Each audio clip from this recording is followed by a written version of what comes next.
Yes guys, good morning, good afternoon, good evening, जिस समय भी आप ये लेक्चर देख रहे हो। 11th standard book keeping and accountancy, this side C S Harish Matharia, Maharashtra board new syllabus. हम लोग अकाउंटिंग सब्जेक्ट पढ़ रहे हैं बेटा। देखो ऑलरेडी लास्ट लेक्चर में मैंने क्या क्या बता दिया था आपको कि अकाउंटिंग का मतलब क्या है। कुछ याद आ रहा है क्या? एक सेकेंड मैं बता देता हूँ बेटा आपको। ये चेयर सरका देता हूँ, काफ़ी डिस्टर्ब कर रही है हम लोगों को। चल भैया चेयर, तू उधर जा, मुझे बच्चों को अकाउंट्स पढ़ाने दे।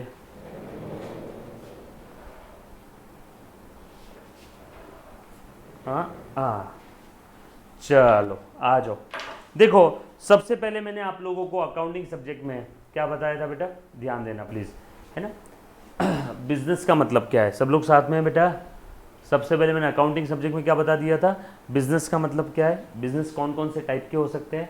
ट्रेडिंग, अकेला आदमी ओनर या सोल प्रोप्राइटरी में बोल सकता हूँ, या फिर छोड़ो मैं डायरेक्टली बिजनेस को कैटेगरी करता हूँ वर्क के हिसाब से। ट्रेडिंग, माल ला रहा हूँ बेच रहा हूँ, मैं उसमें कुछ भी चेंज नहीं कर रहा हूँ, जो ला रहा हूँ वही बेच रहा हूँ, जो ला रहा हूँ वही बेच रहा हूँ, जो ला रहा हूँ वही बेच रहा हूँ, ट्रेडिंग। दूसरा है बेटा मैन्युफैक्चरिंग, ला कुछ और रहा हूँ उसको बना के आगे कुछ और बेच रहा हूँ। और तीसरा है service sector, doctors, lawyers, C M A. इतने कैटेगरी के बिजनेस है, इतने कैटेगरी के बेटा आपके टोटल बिजनेस है। उसके बाद आगे हमने देखा था बिजनेस के अंदर में क्या हो रहा है, basically financial transaction. Financial transaction हर वो ट्रांजेक्शन जिसको मनी और मनीज वर्थ में मेजर कर सकते हैं। ऑन इधर साइड मनी और मनीज वर्थ में कुछ लेन देन हो रहा है, उसे हम लोग प्यार से फिनेंशियल ट्रांजेक्शन बोलेंगे। यस और नो? चलो आ जाओ। उसके बाद आगे और बढ़ता हूँ। ये सारे ट्रांजेक्शन लोग याद नहीं रख सकते, लिख करके रखना पड़ेगा। कहाँ पे? कोई तो रिकॉर्ड्स, एक तो बुक कीपिंग करके रखो, है ना, बुक्स ऑफ अकाउंट्स मेंटेन करो, सारे ट्रांजेक्शन्स लिख करके रखो, because we can not remember all those transactions, है ना, तो इसीलिए हम लोग लिख करके रखते हैं। इन लेमन्स लैंग्वेज अकाउंटिंग का मतलब होता है हिसाब किताब रखना। इन लेमन्स लैंग्वेज अकाउंटिंग का मतलब होता है हिसाब किताब रखना, है ना। और किसका? फिनेंशियल ट्रांजेक्शन का। क्यों करते हैं अकाउंटिंग, ये भी हमने देख लिया था कि काफ़ी सारी वजह है। सबसे पहली वजह सिस्टमेटिक रिकॉर्डिंग हो जाएगी सारे ट्रांजेक्शन की। दूसरी वजह, है ना, प्लीज ध्यान देना, हमें बिजनेस का, हमें धंधे का ऑपरेटिंग रिजल्ट समझ में आ जाएगा। तीसरी वजह, हमें बिजनेस की औकात यानी फिनेंशियल पोजीशन समझ में आ जाएगी। चौथी वजह, बिजनेस में कितनी इनकम है, कितने एक्सपेंसेस है, ये सारी चीजें समझ में आ जाएगी।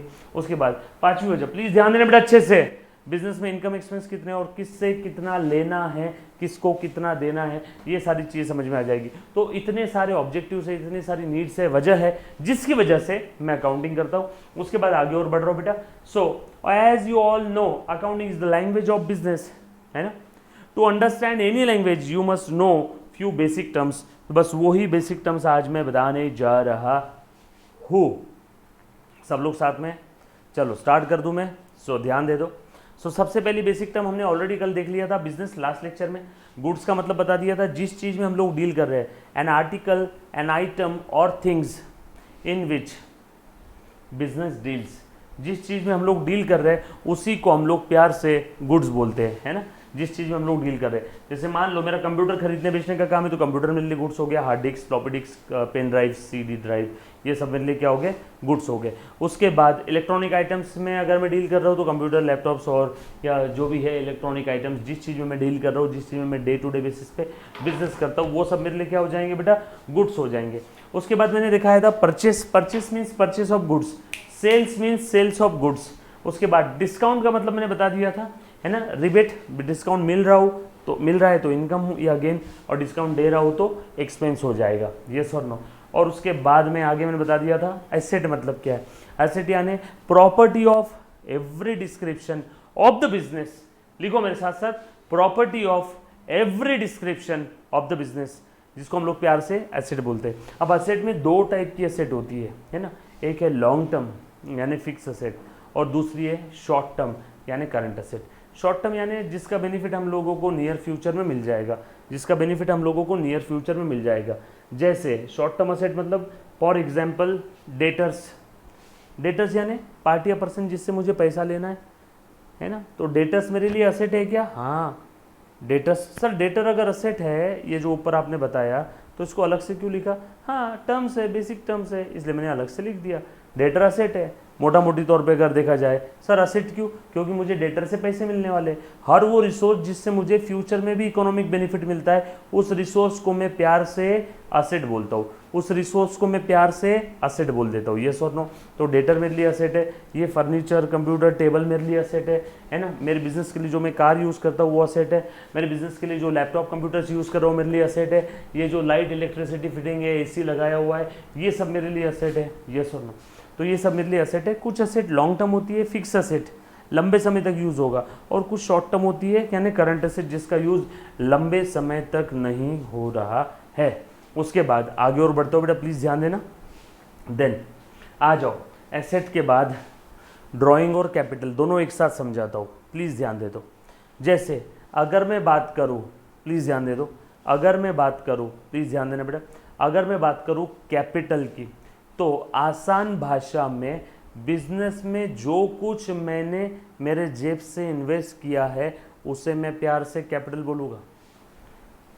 मनी और मनीज वर्थ में ओनर ने जो कुछ अपने जेब से धंधे में लगाया है ना। जैसे ओनर ने धंधा शुरू करने के लिए अपने जेब से 10,000 रुपये लगाए, तो बोलो बिजनेस में कैपिटल कितना आया? 10,000।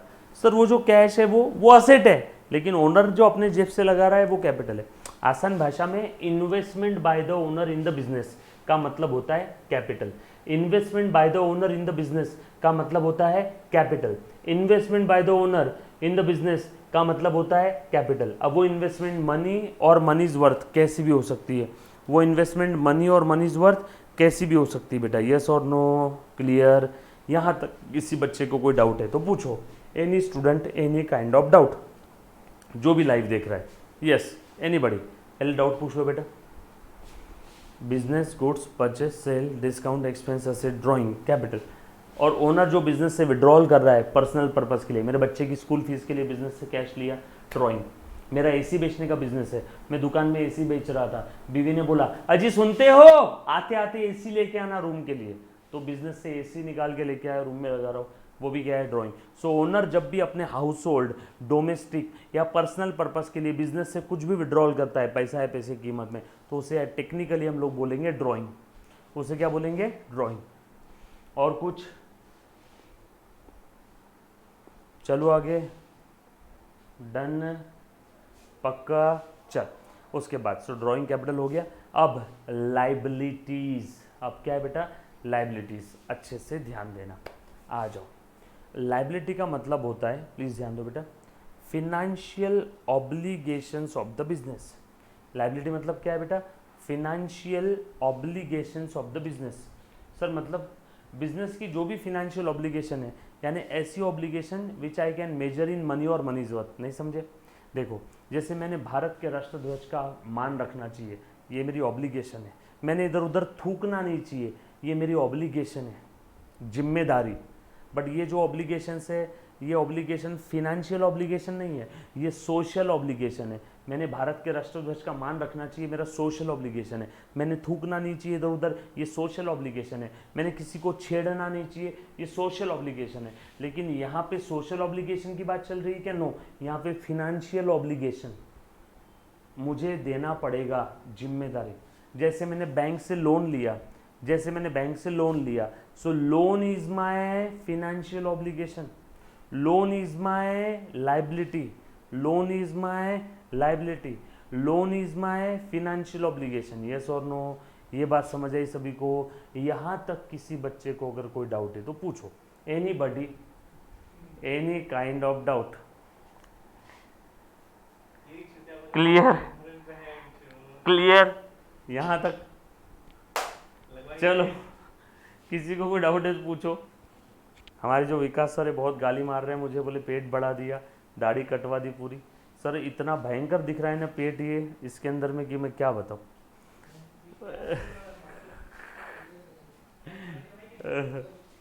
डन?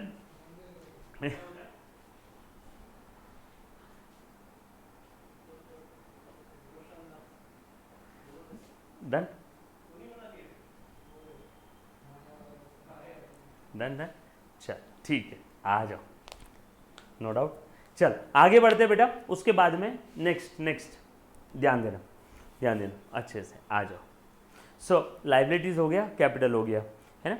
लाइबिलिटी, जैसे मैंने बैंक से लोन लिया तो बैंक लोन ये मेरी लाइबिलिटी है, मैंने बैंक से लोन लिया तो बैंक लोन ये क्या है बेटा, मेरे लिए लाइबिलिटी है, राइट।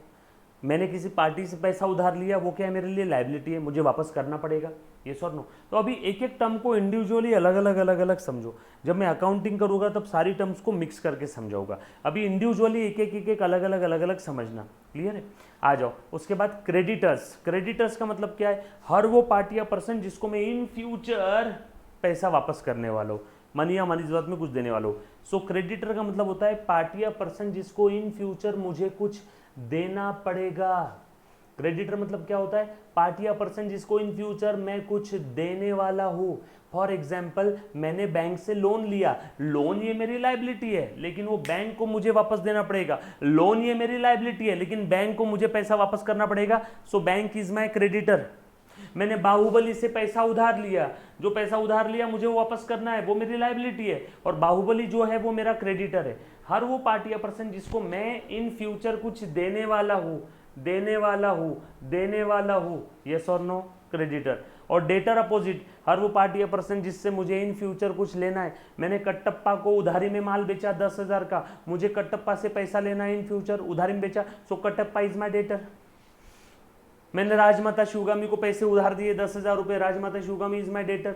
हर वो पार्टी या पर्सन जिससे मुझे इन फ्यूचर कुछ लेना है, हर वो पार्टी या पर्सन जिससे मुझे इन फ्यूचर कुछ लेना है, तो उस पार्टी या पर्सन को मैं प्यार से डेटर बोल दूंगा, यस और नो। उसके बाद आगे और बढ़ते बेटा डेटर्स तक। यहाँ तक किसी बच्चे को कोई तकलीफ, anybody, any kind of doubt? Done. Income, चलो आगे बढ़ रहा हूँ, प्लीज ध्यान देना, आगे बढ़ रहा हूँ। देखो इनकम मतलब क्या, ये वो बिजनेस की ऑपरेटिंग रिसीट है, बिजनेस की मेन ऑपरेटिंग एक्टिविटीज परफॉर्म करके, बिजनेस की ऑपरेटिंग एक्टिविटीज परफॉर्म करके जो कुछ मुझे मिलता है उससे मैं प्यार से इनकम बोलूँगा। बिजनेस की ऑपरेटिंग एक्टिविटीज परफॉर्म करके जो कुछ मुझे मिलता है उसे मैं प्यार से इनकम बोलने वाला हूँ। बिजनेस की ऑपरेटिंग एक्टिविटीज परफॉर्म करके जो कुछ मुझे मिलने वाला है उसे मैं क्या बोलता हूँ बेटा, प्यार से इनकम। उसे मैं क्या बोलूँगा, प्यार से इनकम। जैसे मैंने माल बेचा, सेल, ये मेरे लिए इनकम है। मुझे रेंट मिल रहा है, इनकम है। कमीशन मिल रहा है, इनकम है। इंटरेस्ट मिल रहा है, इनकम है, यस और नो। सो ये सब मेरे लिए हो गई इनकम। उसके बाद इनकम और गेन काफ़ी हद तक सेम है। इनकम के लिए मुझे मेहनत करनी पड़ती है, मेहनत से जो कमाई हो रही है इनकम।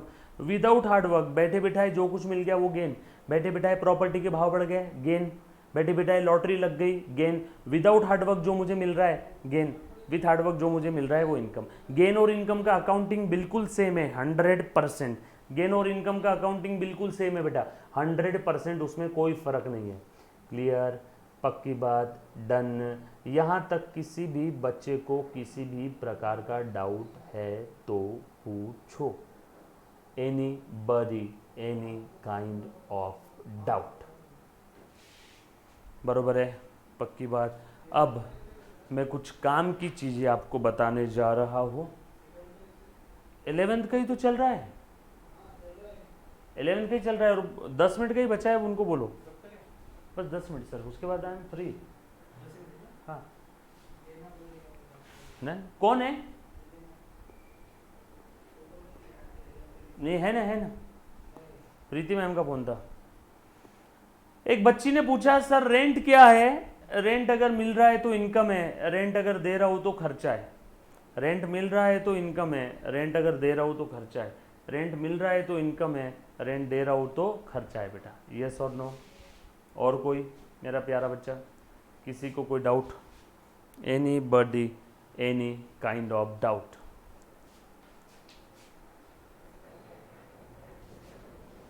अब बहुत काम की चीज बता रहा हूं, प्लीज ध्यान देना। हाँ आ जाओ।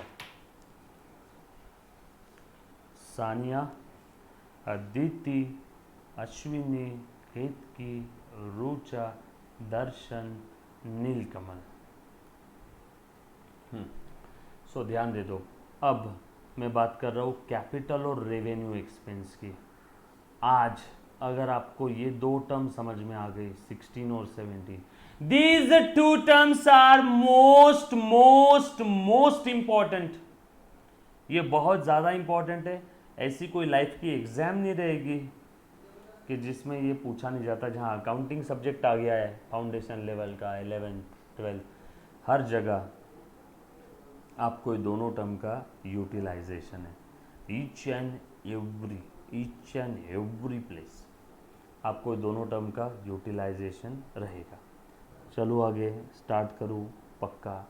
सो ध्यान देना अच्छे से, बहुत ही काम की टर्म है बेटा दोनों भी, प्लीज़ ध्यान दे दो। So capital expenditure and revenue expenditure, capital revenue item मैं यहाँ पे लिख रहा हूँ, 16 और 17 नंबर की टर्म है ना। सो अच्छे से ध्यान देना।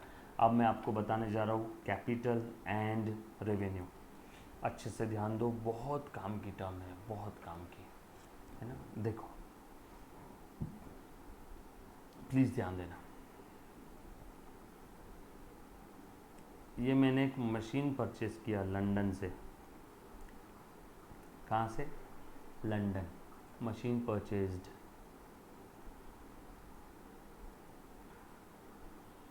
फ्रॉम लंदन, और ये खरीद के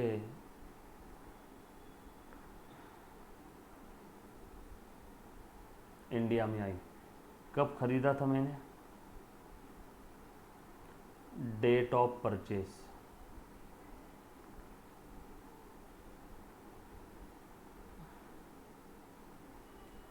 1 जनवरी 2022, आपको समझाने के लिए। और इंडिया में आ गई और रेडी फॉर यूज़ इंस्टॉल कर दिया। ख़रीदा था 1 जनवरी को, रेडी फॉर यूज़ है आपको समझाने के लिए 1 फरवरी 2022। सो खरीदने से लेके रेडी फॉर यूज़ के बीच में तक, खरीदने से लेके तो रेडी फॉर यूज़ के डेट तक कितना समय लग गया बेटा? ये करीब करीब 1 महीना। लंदन से मशीन परचेस किया था 1 जनवरी को, मशीन खरीद के इंडिया में आके रेडी फॉर यूज होने तक कितना समय लग गया? 1 महीने का, करीब करीब 1 मंथ। मशीन इंडियन करेंसी में था, आपको समझाने के लिए 10 लाख रुपीस का। मशीन को लेकर आने के लिए ट्रांसपोर्ट चार्जेस लग गए, आपको समझाने के लिए 1 लाख। कस्टम ड्यूटीज़ और सरकार को टैक्सेस वगैरह दिए, आपको समझाने के लिए डियूटीज़ एंड टैक्सेस 1 लाख। इंजीनियर ने इंस्टॉलेशन की फ़ीस लिया,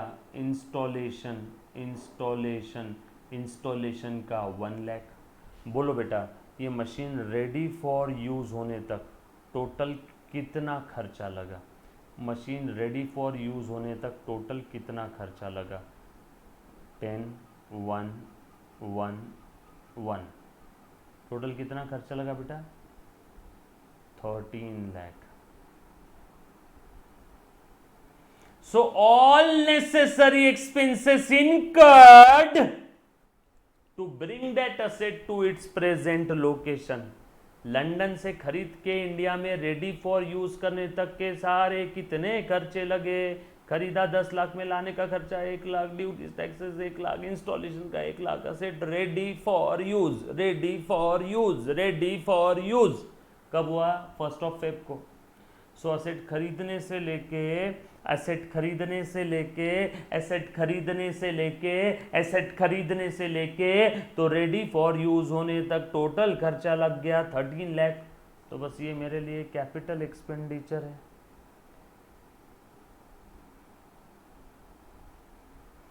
एसेट खरीदने से लेके रेडी फॉर यूज करने तक ऑल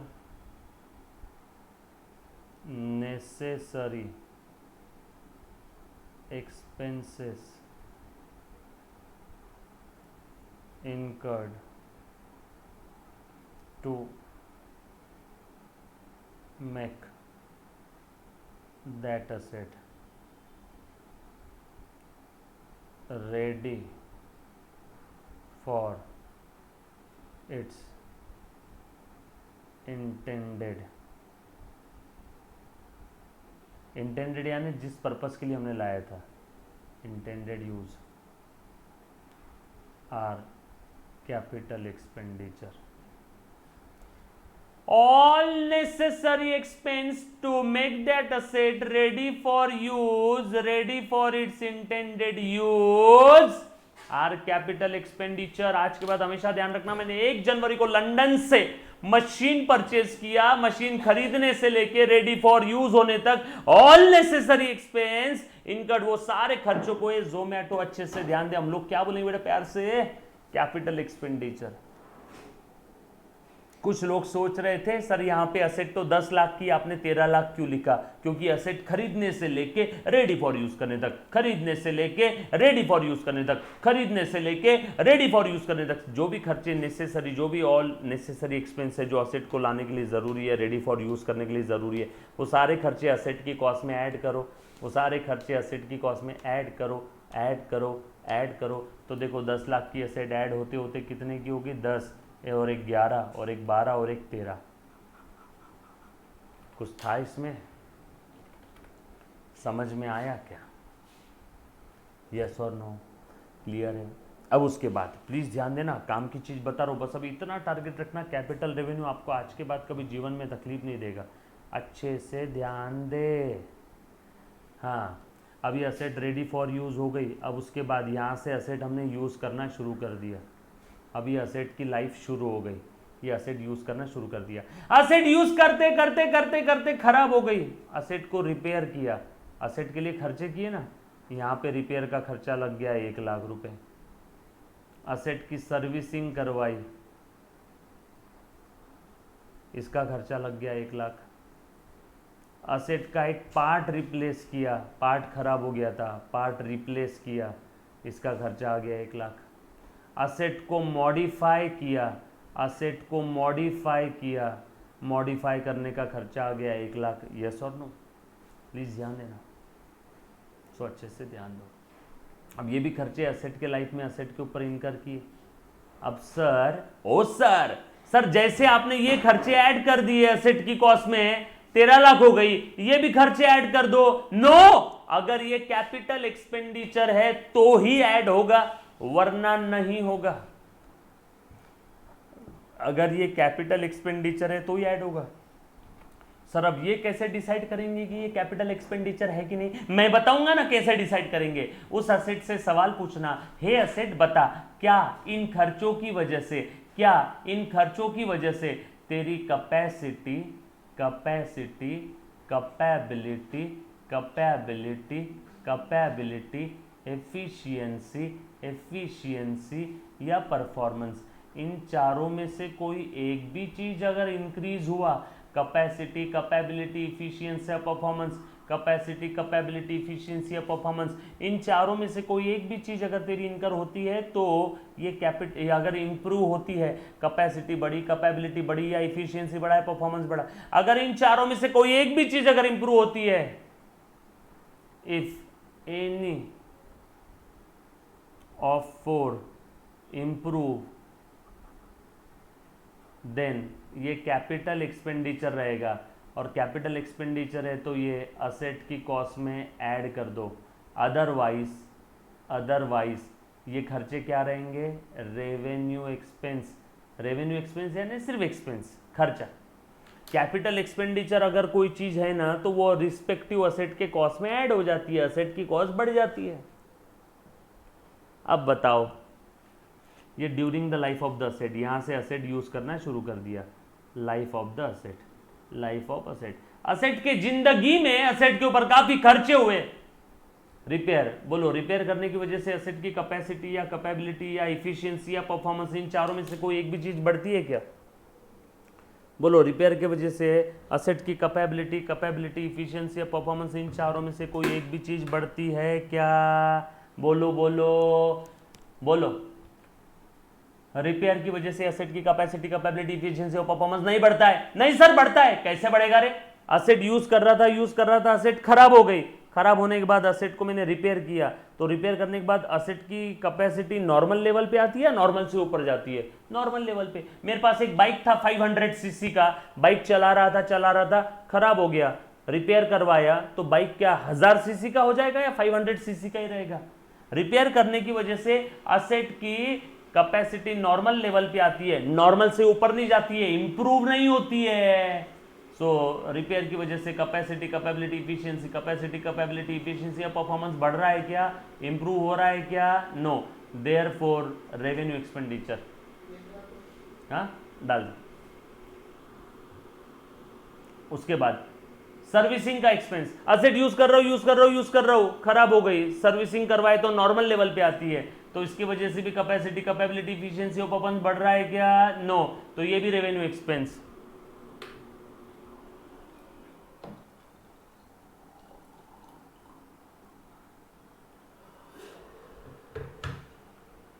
पार्ट रिप्लेस करवाया, असेट चल रही थी, पार्ट खराब हो गया, वो पार्ट नया रिप्लेस करवा दिया, नया डाल दिया, बोलो capacity capability efficiency performance improve होगा क्या, नो।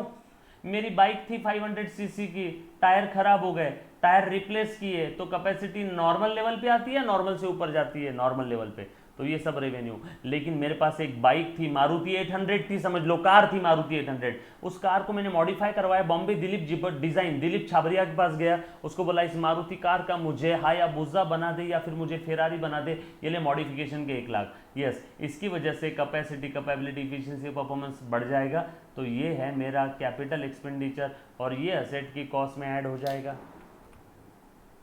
कछु समझ में आया क्या, यस और नो। सो एक बार फिर से ध्यान देना, बहुत काम की चीज़ बताइए, लाइफ टाइम काम आएगी। अगर कोई बच्चा आगे चार्टर्ड अकाउंटेंसी कोर्स भी करता है तो उसमें भी काम आएगा। सो असेट खरीदने से लेके रेडी फॉर यूज करने तक के ऑल नेसेसरी एक्सपेंस आंख बंद करके कैपिटल एक्सपेंडिचर। एक बार असेट रेडी फॉर यूज कर दिया तो उसके बाद असेट की जो लाइफ शुरू हुई है, during the life of the asset हम लोग असेट से सवाल पूछेंगे। ये जो सवाल है ना, असेट रेडी फॉर यूज के पहले मत पूछना, ये सवाल कब पूछना है, during the life of the asset. हे असेट बता, क्या उस खर्चे की वजह से जो तेरे ऊपर किया, तेरी कैपेसिटी कैपेबिलिटी इफिशियंसी और परफॉर्मेंस बढ़ा, चारों में से कोई भी चीज बड़ी तो वो खर्चा capital, otherwise revenue expense. Sir अब उसकी अकाउंटिंग ट्रीटमेंट क्या होती है कैपिटल रेवेन्यू की, ये हम लोग देखेंगे आगे। अभी अकाउंटिंग ट्रीटमेंट मैंने स्टार्ट नहीं किया, मैं सिर्फ आपको खर्चों का मीनिंग बता रहा हूं। Done, thank you very much, love you all, take care, bye bye, stay home, stay safe.